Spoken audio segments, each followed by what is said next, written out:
All right, going to go over replacing a stem. This is your stem here. Connects to your bike, your steer tube of the fork. Fork runs through all the way up, and then your stem comes in and grabs it. Boom. Usually have two attaching screws. Usually, those two are very important. It's going to keep your handlebars in line with your wheel. You don't want your bars to go one way, wheel the other.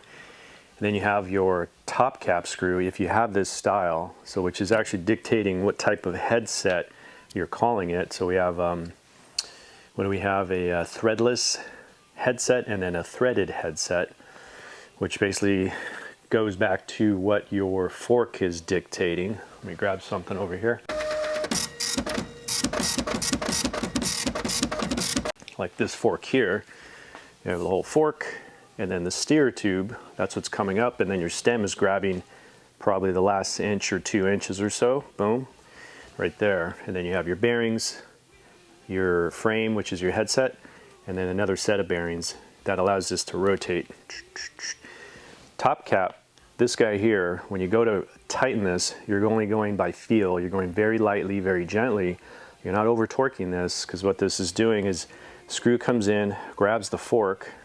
Remember, your frame is in between this, so you're pulling your fork up, hitting your frame, hitting your bearings, and then you're going to tighten it snugly to get all the play, so this fork isn't jiggling around in your frame, but it's like a firm handshake, not grabbing too tight, not too loose. So we're putting a light pressure on the bearings, we're preloading the bearings, and that's what's going to make this whole fork stay in tune with the bike. It's not going to jiggle and rattle, but it's also going to let you're not tightening too much to where you can still turn nice and easy.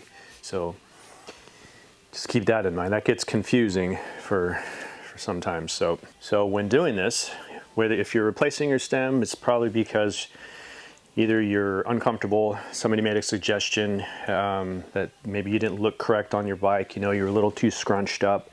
So you can always lengthen your stem a bit, be it a few millimeters, could make a difference. So you can go from this to this, get a little rounding in your back or flatten your back out, lengthen your arms or shorten your arms. Also your neck angle could change. All those little things could affect when you're riding. So over time, you're going to get different pains. So then maybe you're experimenting with different lengths.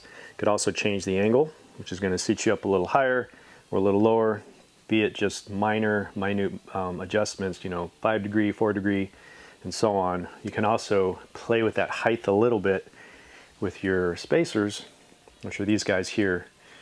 And most of the time, your fork, your steer tube, has been cut either from the factory or whoever built it. They lopped this off. Generally, this guy's pretty tall. This one got cut. Lengthwise, brand new. I'm not sure. Probably looking about this tall.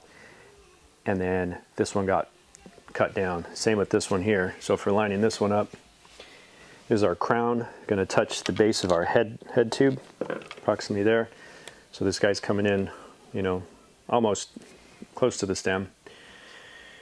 So that means the top piece got cut off, so we don't need that piece. It could be maybe deemed dangerous. If you crash, you go over the bars, this isn't going to stick you in the gut, which sucks.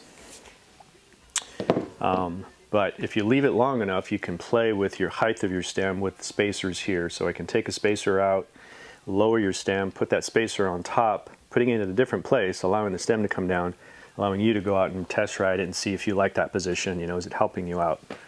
So it's nice to leave that little bit there.